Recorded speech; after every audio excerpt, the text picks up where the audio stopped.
Right, hello guys and welcome back. I want you to take a look at the footage you're seeing here of the absolute devastation we are causing by simply casting our Titan barricade. Every time it's used, we're shooting out literal nukes that are healing us and providing tons of damage resistance, as well as regenerating at an incredibly rapid rate. Today, I'm going to show you how to put this awesome build together that serves as a powerful replacement for Consecration if you're looking for something new, and I have thought of everything from the weapons to the subclass to the artifacts to the armor set bonuses, stats, everything. It's all here in one complete package, so if you enjoyed today's build, then be sure to leave a like and subscribe. But without further ado, let's get into it. So I am very excited to show you today's build because we are taking a very old combo of exotic class item perks and pairing it with an aspect that recently received a change in the Monument of Triumph update. So one thing at a time, we are taking the Stoicism exotic class item from Final Shape, and we have Spirit of Abeyant and Spirit of the Horn. First thing with Spirit of Abeyant, it states that it improves Drenger's Lash. Drenger's Lash projectiles track targets more aggressively and travel further. Then the second one, Spirit of the Horn, your class ability unleashes waves of solar energy that damage and scorch nearby targets. Combatants damaged and guardians defeated by these waves are enveloped in a sunspot. So pair that with the Drenger's Lash aspect, of course, because Spirit of the Abeyant only works with Drenger's Lash. This aspect has received a significant change where now there's a little line in the middle that says final blows on targets affected by suspend, unravel, or sever grant class ability energy, which is amazing for looping this aspect back. But also this description is slightly inaccurate because I believe this works with literally any subclass debuff. It doesn't have to be strand ones. It works with unravel, it works with scorch, it works with jolt, anything like that will give you class ability energy back. So you'll be seeing it throughout the gameplay in the video, but just as a quick demo of what this class item perk does, you are going to shoot out 3 waves of strand and 3 waves of solar, which is pretty devastating on its own. Plus we create the sunspots. They don't last for a huge amount of time, but because they are sunspots, we're going to get the benefits from them too. So again, I'll cast another barricade, and if I stand in the sunspot, I will get Sol Invictus on the left of my screen, which is going to improve my ability regeneration rate even further, which is quite nice, plus give restoration, which is good for healing. So now if I have a big group of ads in front of me and I use the barricade and I defeat all of the enemies in front of me, I am incredibly close to my next one already. All it takes is defeating basically everything you suspended, and I have another barricade straight away,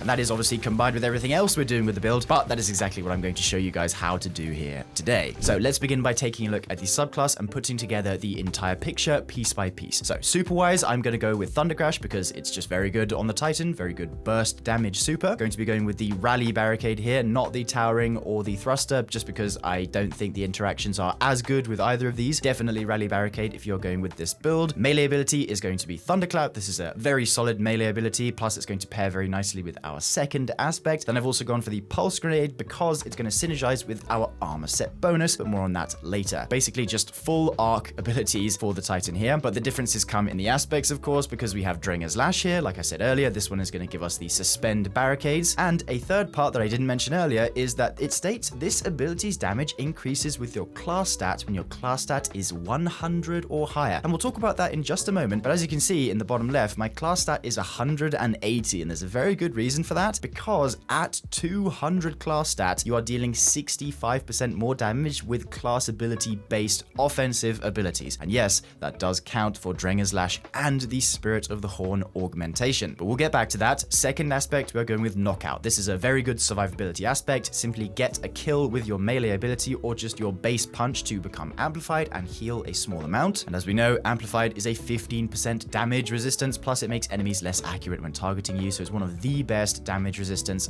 / neutral verbs in the game, and we have access to it via Knockout. Fragments wise, the first one we want is Facet of Protection. While surrounded by combatants, you are more resistant to incoming damage, while Transcendent, this effect is increased. Normally, this is a 15% damage resist, but it compounds with the 20% natural resist you get from when you are Transcendent, so that amounts to around a 35% or so damage resist, which is pretty good. Next, we are taking Facet of Courage, which is going to make it so your Arc, Solar, and Void abilities deal increased damage to targets afflicted with darkness debuffs. And the nice part about Courage is that it works with the sunspots underneath the suspended enemies. So because they are underneath the fiery sunspot, which is Solar Burn, they are going to take more damage because they are suspended, aka a darkness debuff. So it just basically improves the damage of your class item abilities even more. Then third, we are taking Facet of Dominance. This is going to make it so your Void Grenades weaken targets and your Arc Grenades jolt targets. So that's going to pair with our Pulse Grenade to make it apply jolt. Fourth, we are taking Facet of Justice. This is mainly for the the super boost as well, but I couldn't really find another fragment that was terribly fitting. This one says, while transcendent, your ability final blows explode. So it's just a little bit of a more explosive aspect to the build that is already very explosive. So, you know, more explosions. Everybody loves more explosions. And finally, Facet of Hope. This one is the most important fragment for the build by far because it states while you have an elemental buff, your class ability regenerates more quickly. And this is a 60% regen boost when you have 2 buffs. And for us, that is mostly going to be Amplified Restoration and Woven Mail, actually, but we'll get to that shortly. So that's it for the subclass. Now we need to look at other aspects like our weapons and our stats to figure out how we're going to be getting our class ability back as quickly as possible so we can keep the main fun loop of the build going as much as we can. So to start, I'm going to look at our weapon choices. Now the first one is going to be this Festival Flight here with the role of Slice and Attrition Orbs. Now Attrition Orbs is going to be very important because we are going to have mods on our boots, namely Insulation. For whenever we collect an orb, it is going to give us a small amount of class ability energy, but also we have Slice on here is very important for an artifact perk interaction, which we will get to in a moment. But just remember, have a Slice weapon, ideally Festival Flight, which you can focus from one of the tenets in the tower, by the way. It costs, I think, 2 legendary marks to focus an engram, so it's not terribly expensive and you can get yourself a roll tier 5 of this very easily. Then we have Turncoat, which is the brand new exotic hand cannon from the season pass, and I actually have mine with the catalyst as well because I've managed to get to rank 90 after, you know, only a week playing. Definitely been playing a bunch here. But this weapon is also going to help us give extra class ability energy, again with an artifact perk interaction, but we will get to that. This weapon by itself is just incredibly solid, by the way. It's very, very good hand cannon. All it takes is 3 headshot kills and you've got an insane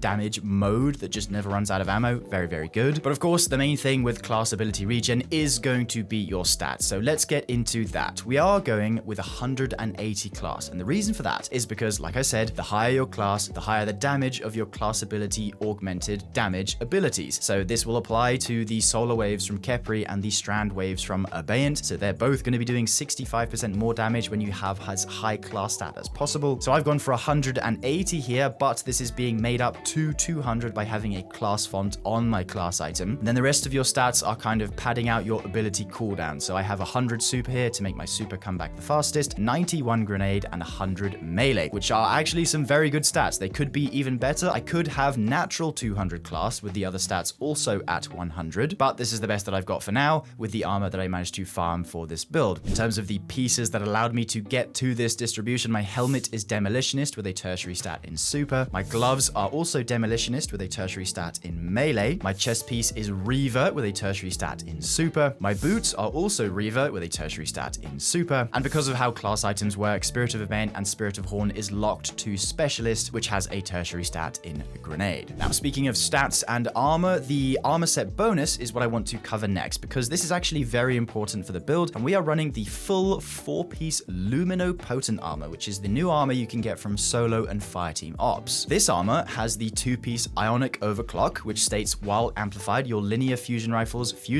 and heat weapons gain increased handling, reload, and vent speeds, which doesn't apply to us because we're not using any of those weapons, but we are mainly here for the 4-piece Shock and Clear final blows with Jolt, or against jolted combatants create Ionic Traces. And this is a very, very powerful piece of our build because Ionic Traces give you ability energy when you collect them. And if I just show you here, if I cast my barricade behind me just so I get rid of it, and then I chuck my grenade into a big group of ads, they should all get defeated and spawn a ton of Ionic Traces. There's 1, there's 2. If I defeat this guy, there's another 3, 4. Basically, any jolted enemy is going to make a ton of Ionic Traces. There is no cooldown on this, so as long as you are applying Jolt, every enemy that is affected by it will make an Ionic Trace and it will come to you and is going to get your barricade back incredibly quickly. And that is truly the best part about this set bonus because there is no cooldown on the Ionic Trace creation, which is very, very good, especially with how much energy you are getting back with the traces. Not only is it your class ability energy, it is your other abilities too, which is very, very good. So that is a big reason why we are taking the Pulse Grenade, and also the Electrified Snare Prismatic Grenade for the Titan applies Jolt as well as Suspend, of course, but it is going to be yet another source of Jolt, which is going to allow us to spawn those Ionic Traces with the Luminopotent set bonus. We don't really need a damage resist focus set bonus like Ferropotent or Smoke Jumper or even the King's Fall set because we have the damage resist from other places with our elemental effect. effects, which are going to be woven mail, amplified restoration, so on and so on. Speaking of, it is time we get into the artifact, because the artifact is very important for this build with how we are integrating it with our weapons and how we get our damage resistance verbs. So we are taking the Tablet of Ruin, the heresy artifact. This one is honestly probably the best artifact in the game, if you had to ask me, because there are so many good mods that work with so many different setups on this. You've got Strand, Arc, Void, so many solid ones. It's great for damage too, especially if you're doing the illegal artifact shenanigans this week. But I digress. The first mod we want is 2 Shreds. This one is a tier 3. It states that dealing sustained damage to severed targets unravels them. Defeating a severed target creates a hotspot of Strand energy, granting woven mail to nearby allies for a short duration. This is basically like the Titan into the fray aspect, and that is why we are taking the Festival Flight with Slice, because we are placing our barricade a lot with this build. So as you can imagine, we're going to be activating this perk a lot. So if I place my barricade here, I've got Slice activated on my grenade launcher,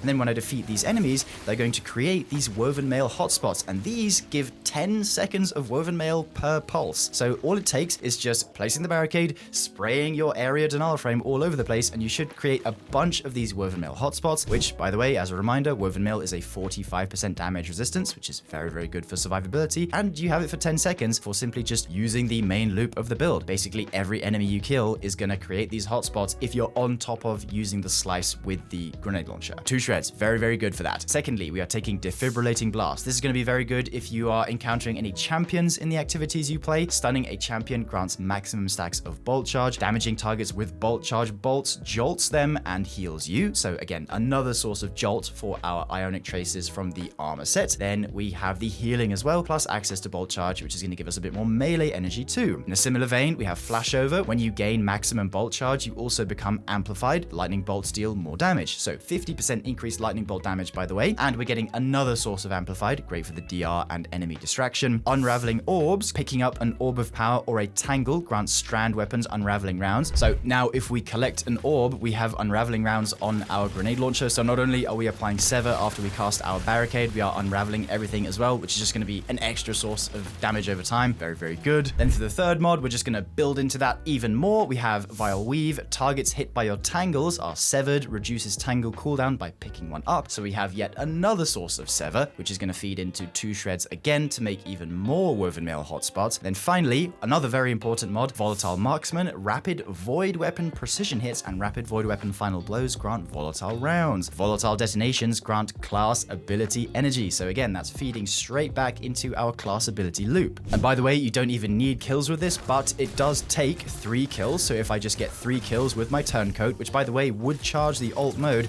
I now have volatile rounds on the left of my screen. And if I place my barricade, all I need to do is just get a bunch of kills and just look at my class ability energy. I'm getting it back very quickly. There it is, straight away.